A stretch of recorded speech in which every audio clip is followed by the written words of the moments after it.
এখানে এই লোকটি দোকানে দাঁড়িয়ে থেকে লেগ পিস খেতে থাকলে, আরে বা শালা, আরে ধারা ধারা আমাকে নিয়ে যায় বলে তাড়াতাড়ি বাসে উঠে পড়ে। এদিকে দোকানদার, আরে শালা তো আমার লেগ পিসের টাকা না দিয়ে চলে গেল।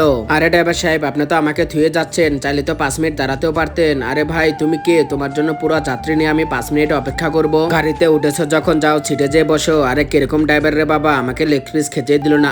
আরে আমি তো তার টাকা না দিয়েই এসে পড়েছি। ড্রাইভার সাহেব 5 মিনিটের জন্য গাড়িটা থামান। আরে ভাই আপনি কি পাগল হয়ে গেছেন? এখানে গাড়ি থামাতে পারবো না। আরে ভাই আমার বেশি দেরি লাগবে না, আমি শুধু যে তার লেগ পিসের টাকাটা বুঝিয়ে দিয়ে তাড়াতাড়ি এসে পড়বো। আরে ভাই টাকা দিয়ে আস্তে আস্তে অনেক সময় হয়ে যাবে। আরে না ভাই, মাত্র 5 মিনিটেরই কথা, আমি যদি তার টাকা না দিই তাহলে তার হক মেরে খাওয়া হবে। আরে ভাই অন্য কোনো একদিন আসলে দিয়ে দিও। ড্রাইভার সাহেব 1 বছরের ভিতরে আমার এদিকে আর আসা হবে না, প্লিজ গাড়িটা একটু থামান। ভাইজান আপনারাও তো একটু বলতে পারেন গাড়িটা থামানোর জন্য। গাড়ি থামবে না, ডাইরেক্ট চলবে। আরে ভাইজান আপনারা কেন বুঝতেছেন না, আমাকে কেন গুনাহগার বানিয়ে দিচ্ছেন? আরে তোর গুনাহ নিয়ে তুই চুপচাপ বসে থাক। ঠিক আছে, আমিও কারোর টাকা মেরে খাওয়ার লোক না, 1 বছর পর এসে তার টাকা আমি তাকে বুঝিয়ে দেব।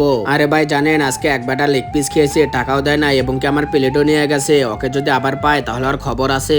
1 বছর পরে, আসসালামু আলাইকুম ভাইজান, আমাকে চিনেছেন? আরে কে তুই? আরে তুই তো 1 বছর আগে আমার থেকে লেগ পিস খেয়েছস, টাকাও দাস না এবং কি প্লেটও নিয়ে গেছস। আরে ভাই আমার গাড়ি ছেড়ে দিয়েছিল, সেজন্য চলে গেছি। এই যে দেখুন আপনার প্লেটও আমি আজকে নিয়ে এসেছি। এই তো তোকে পেয়েছি, তাড়াতাড়ি প্লেট দে। আরে কাকা আপনার প্লেট না, আপনার লেগ পিসের টাকাও দিতে এসেছি আজকে। আরে চাচা কত টাকা যেন পাইতেন? 200 টাকা। আরে 200 টাকা না, 5000 টাকা। আরে চাচা আমি তো 200 টাকা লেগ পিস খেয়েছিলাম, তাহলে 5000 টাকা কিভাবে? তুই কমসে কম 1 বছর আগে লেগ পিস খেয়েছস, তুই যদি না খেতি তাহলে মুরগিটা বেঁচে থাকতো এবং প্রত্যেকদিন ডিম দিত। সেই ডিম বিক্রি করে আমি অনেক টাকা লাভ করতাম, সেজন্য তুই আমাকে 5000 টাকা দিবি। ভাই 1 বছর পরও আপনার টাকা দিতে এসেছি আর আপনি ইমানদারের এই দাম দিলেন।